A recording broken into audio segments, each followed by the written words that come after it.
حضرات گرامی قدر، یہ جمعہ المبارک کی بابرکت گھڑیاں پیر خانہ کی سرزمین اور اس مرکزی موسیقہ جامع مسجد میں مجھے بھی میسر آ رہی ہیں اور آپ کو بھی یہی لمحے ہم سب کے لیے بخشش کا کام ہو، کیونکہ جمعے کا دن جو ہوتا ہے وہ سردار دن ہے اور ایمان والوں کے لیے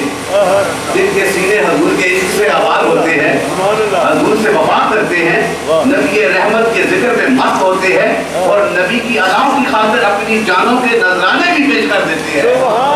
مومن کی اعلیٰ درجے پہ قائم ہوتے ہیں، تو اس دن کو غنیمت جان کر اپنے نبی پہ درود و سلام بھی پڑھا کرتے ہیں، سبحان اللہ، ان کا ذکر بھی کیا کرتے ہیں، حضور سے وفا بھی کیا کرتے ہیں اور حضور کے ذکر سے اپنے گناہوں کی بخشش کا سامان بھی پیدا کرتے ہیں، سبحان اللہ۔ اور یہی میری گفتگو کا مرکز و محور ہوگا کہ ہمارے آنے کا مقصد، اور خلیفہ حاجی عبدل رؤوف صاحب جو محبتوں والے قاسمی دربار عالیہ مولا شیخ منظور نظر اور ان کے خاندان والے اور پیر خانے والے جتنے عشاق یہاں کے سرزمین میں بسنے والوں نے مجھے یہ دعوت دی، میرے آنے کا مقصد بھی، آپ کے آنے کا مقصد بھی ایک ہی ہے کہ رب کی رضا مل جائے، سبحان اللہ، اللہ تعالیٰ کی رضا مل جائے، اور اس کی رضا میں کاملیت اسی کو حاصل ہوتی ہے جس کے سینے میں محبت رسول آباد ہوتی ہے، حضور کی محبت پہ ہی رب کی رضا شامل ہوتی ہے، حضور کے ذکر میں ہی رب کا ذکر شامل ہوتا ہے، حضور سے عشق کرنے سے رب کا بھی عشق حاصل ہوتا ہے، اور یہی وہ پیمانے ہیں، یہی وہ زاویے ہیں، یہی وہ راستے ہیں جو ان راہوں پہ چلتا ہے، جو ان پیمانوں کو اپنی زندگی کا حصہ بنا لیتا ہے، خدا کی قسم اگر وہ پیر خانے میں بیٹھا ہے وہاں پر بھی اللہ تعالیٰ کی رحمت و نزول ہوتا ہے، کملی والا تو کرم فرماتا ہے، کملی والے کی نظر کرم جو ہے، نور والی نگاہ 1400 years ago 1400 سال پہلے بھی ان عشاق کے سینوں میں پڑتی تھی، وہ سینے ہمیشہ کے لیے آباد ہو جاتے تھے، اور میرا ایمان یہ کہتا ہے تو آج بھی اپنے ایمانوں کو کامل کر کے نبی رحمت کے ذکر کی محفل میں بیٹھے گا، نبی کے راہ کو اپنا لے گا، نبی کے ذکر کو اپنی زندگی کا حصہ بنا لے گا، اس پہ بھی نبی کی نور والی نگاہ آج بھی پڑتی ہے، سبحان اللہ، یہ پڑتی ہے تو انقلاب آتے ہیں، سبحان اللہ، ایسے نہیں کرانا شیفن بنتا، ایسے نہیں یعنی اس کو بھی کی سرزمین میں ذکر اللہ کی صدائی بلند ہوتی، یہ اس وقت بلند ہوتی ہیں جب حضور کے ذکر کو اپنی زندگی کا حصہ بنا دیا جاتا، حضور سے وفا کر لی جاتی ہے، اس کملی والے کے لوگوں کو میں سلام پیش کرتا ہوں، میں تو کس قابل نہیں، میرے پاس تو الفاظ نہیں، میرے جذبات یہ کہتے ہیں خدا کی قسم اگر اس وجود میں طاقت اور شان ہے تو یہ نبی رحمت کے کرم کا حصہ ہے، کر کے دیکھو اس کی اداؤں کو رب بھی دیکھتا، دیکھیں نا ابتدائی دور پہ، اب میں کہیں اور نہ چلا جاؤں، ابتدائی دور پہ جب یہ نور کا پیغام میرے نبی کے نور والے سینے میں آتا ہے اور حق کا نعرہ بلند کیا جاتا ہے، حضور نے بھی تو حق کا نعرہ بلند کیا ہے، اور حضور سے جس نے وفا کی اس نے بھی اپنی جانوں کی پرواہ نہ کی، حق کے نعرے کو بلند کیا، سبحان اللہ، سبحان اللہ، اور پھر آقا جب یہ رب کی توحید اور وحی آتی ہے، اس کی توحید کا پیغام، تو کچھ عرصے کے لیے یہ پاس انگریزی میں کہتے ہیں یہ وقفہ آ گیا، 2.5 سال یا 3 سال کا، حضور بھی بے چین ہے،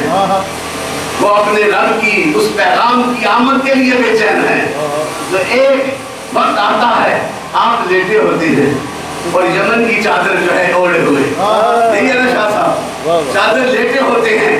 رب کی محبوب کا اس کا پیغام آنا شروع ہو جاتا ہے، وہ دیکھتا ہے کہ میرا محبوب لیٹا ہے، اسی انداز سے پکارا جاتا ہے، یا ایھا المدثر، مدثر کا پیغام لیا جاتا ہے، اے چادر اوڑھ کے لیٹنے والے میرے محبوب کھڑا ہو جا، رب کی بزرگی اس کی توحید کا پرچم کر، اور میں تمہیں پاک کرتا ہوں اور پاکی عطا کرتا ہوں، بزرگی عطا کرتا ہوں۔ تو دیکھو کہ رب نے بھی یہ بھی کہا کہ اٹھے گا تو پھر پیغام آئے گا، جس طرح محبوب لیتا ہے اسی انداز سے پیغام کو بھی اسی انداز سے۔ سبحان اللہ،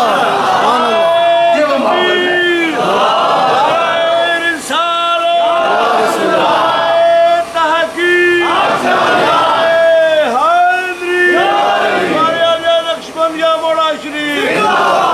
رب کے ذکر کو لے کر سرکار اٹھتے ہیں، میرا آقا پیغام لے کے جاتا ہے، اس کے محبوب کا پیغام محبوب کو آ گیا تھا، اب وہ سینے میں کتنا انقلاب آیا ہوگا، یہ تمہاری اور میری سوچ سے بڑا ہے۔ اب سرکار یہ نہیں دیکھتے کہ دن ہے یا رات ہے یا مصیبتیں ہیں، ہر چیز کو چھوڑ کر اس کے ذکر میں بلند ہو جانا، اس کے ذکر کے پیغام کو عام کرتے ہیں، اور پھر جو ساتھ لگ جاتا ہے وہ بھی آنا ہوتا ہے۔ سبحان اللہ، اور جو لگتے ہیں ان میں ابو بکر صدیق ہوتے ہیں، سبحان اللہ، اس میں عمر فاروق ہوتے ہیں، اس میں عثمان غنی ہوتے ہیں، اس میں علی شیر خدا ہوتے ہیں، اور وہ جو لگ جاتے ہیں پھر وہ دنیا کی آسائشوں کو چھوڑ دیتے ہیں، دنیا کی محبتوں اور لذتوں کو چھوڑ دیتے ہیں، اگر لگاتے ہیں تو عشق رسول کو سیدھے سبحان اللہ، ان کی محبت کو لگاتے ہیں، اس صداقت والے نعرے کو لگاتے ہیں، اس حق کے پیغام کو لگاتے ہیں، اس رب کے توحید کے ذکر کو بیان کرتے ہیں، اور پھر دیکھو میرے دوستو اس مکہ کی سرزمین میں جب میرے آقا اس علم کو بلند کرتے ہیں اور مدینے تک یہ پیغام جاتا ہے اور مدینے سے نکلتا ہے تو کائنات کے سارے کونوں پہ چھا جاتا ہے۔ سبحان اللہ، ظاہری طور پہ پردہ کرتے ہیں لیکن اس حق کے نعرے کو بلند کرنے والا ابو بکر صدیق کھڑا ہوتا ہے، سبحان اللہ، جھنڈے کو سیدنا ابو بکر صدیق قائم کرتے ہیں، ان کے جانے کے بعد عمر فاروق اٹھا دیتے ہیں، ان کے جانے کے بعد سر کرتا ہوں سیدنا عثمان غنی اٹھا دیتے ہیں، اور ان کے جانے کے بعد علی شیر خدا کے ہاتھ میں آ جاتا ہے۔ یہ خلافت کا جھنڈا، یہ میرے رب کے ذکر کا جھنڈا، میرے رسول کے عشق کا جھنڈا جب وہ اٹھاتے ہیں پھر ان کے بعد یہ جھنڈا جو ہے کربلا کی سرزمین میں بلند ہوتا ہے، کربلا کی سرزمین میں بلند ہوتا ہے۔ طاغوتی قوتیں جو ہیں، مادیت پرست جو ہیں، جو دنیا پہ تکیہ کرتے ہیں، وہ جو ہے وہ یزید کے تولے میں آ جاتے ہیں، اور جو میرے نبی کے عشق میں مست ہوتے ہیں وہ حسین کے جھنڈے کے تلے کھڑے ہو جاتے ہیں۔ یہی تو عظمت ہے، یہی تو وفا ہے، یہی تو پیغام ہے، اس عشق کو کامل کر جب کامل ہو جائے گا میرا ایمان کہتا ہے کربلا کی خوشبو تمہارے سینوں میں آ جائے گی، سبحان اللہ، امام حسین علی مقام کا عشق تمہارے سینوں میں آ جائے گا، کیونکہ امام حسین نے اپنی ذات کے لیے نہیں قربانی رکھی، کوئی اپنی ذات کے لیے نہیں دیتا، دیتا ہے تو عشق رسول کی خاطر۔ سبحان اللہ، یہ 6 ماہ کا معصوم بچہ قربان کرنا یہ کوئی آسان بات نہیں، پوری تاریخ اٹھا کر دیکھیں، کسی تاریخ میں ایسا واقعہ، خدا کی قسم میں تاریخ کی بات کرتا ہوں، یہ اسلام کی تاریخ نہیں پوری دنیا کی تاریخ کو اٹھا کر دیکھیں، بڑے بڑے رائٹرز نے یہ لکھا ہے، ایسا واقعہ ہم نے نہیں دیکھا جو حق کی خاطر اپنے معصوموں کو بھی اپنے خون کو قربان کرتا۔ سبحان اللہ، یہ کیسے ہوا کہ امام حسین علی مقام کیوں نہ ہو جا، حق کی راہ پہ کیوں نہ امام حسین کرتے؟ میرا ایمان یہ کہتا ہے جب آپ کی ولادت ہوتی ہے تو حضور آقا مدنی تاجدار ان کے گھر میں جا کر پوچھتے ہیں نام کیا رکھا، نام سیدنا علی نے کچھ اور رکھا تھا لیکن میرے آقا نے کہا اس کا نام حسین ہے۔ حسن جب آئے تو ان کا نام ہی حضور نے رکھا،